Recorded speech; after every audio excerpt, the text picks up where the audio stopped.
I'm Harjot Kang and welcome to indiabase.ca.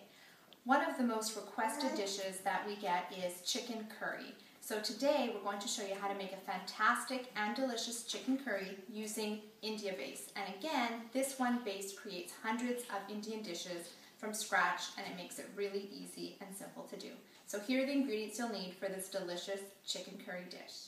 The first ingredient, of course, we'll be using is 1 jar of India base, and again this 1 jar creates hundreds of really delicious recipes. We're going to be using 2 medium-sized diced tomatoes.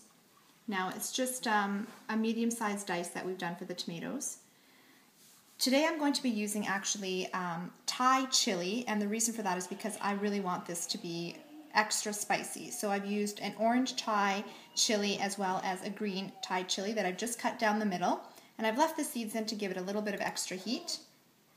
Today I'm going to be using 8 pieces of chicken. So I've got 4 legs and I've got 4 chicken thighs with the bone in. Now when you leave the bone in, it actually adds a little extra flavor, but you may want to use chicken breasts instead. If you are using chicken breasts, I recommend 2 chicken breasts that you've cubed to 1 jar of India base. And of course, if you're making less chicken, you can use less India base. If you're making a lot more chicken, you can use even more India base.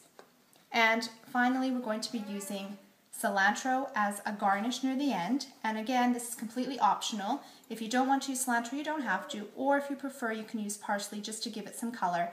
And we're also going to be putting in some salt to taste. So to our pot on a medium-high heat, I've added in 2 tablespoons of olive oil. And once that's heated through, I'm going to throw in our jar of India base. And like I said, depending on how much chicken you're using, you can use more or less. So the pot is nice and hot. I'm going to turn it down to a medium heat. Stir that around. I'm going to throw in our 2 medium diced tomatoes.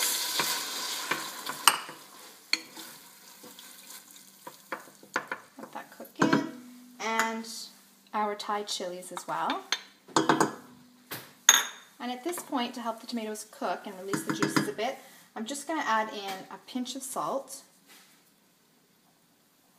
I'm going to bring it back up to a medium-high heat, cover it, and I'm going to let this cook down until the tomatoes are nice and soft for about 10 minutes. So our tomatoes, our India base, the chilies have been cooking now for about 10 minutes, so you can see that the tomatoes have softened quite a bit and have kind of melted in with the base. So now what I'm going to do is add in our chicken. So once we add in the chicken, we're actually going to cover this and cook the chicken with the sauce for about 15 minutes before we add our water, which is going to create the gravy. So check on it every couple of minutes or so just to give it a stir, but the total cooking time before we add the water is going to be about 15 minutes. Again, I'd say a little bit, a medium heat should be fine. So let me just stir that through. Okay, I'm going to cover it and we're going to cook it for 15 minutes. So our chicken has been cooking on medium heat now for about 15 minutes. So at this point, I'm going to add in 2 cups of water. Now, I like my gravy a little bit thicker. If you wanted to add a little bit more water to thin it out, you absolutely can. Or if you want to add a little less water to get an even thicker gravy, you can do that as well. So our 2 cups of water are going in. Bring it to a boil and cover it on medium heat for about 20 minutes. About 5 minutes left in the cooking time for the chicken. So at this point, I'm going to add in our cilantro. Now this is just a handful of freshly chopped cilantro. You don't need an exact measurement. You can add less or more if you like. I'm going to stir it and cover it and cook it for the remainder of the 5 minutes. So there you have it, a really simple and delicious chicken curry dish. So of course, you always have to taste your food just to make sure everything's perfect before you serve it. That tastes fantastic. Now I know why this is one of the most requested recipes from our viewers. Thank you so much for watching. Again, leave any feedback or comments. We'll see you at the farmers markets, and happy eating.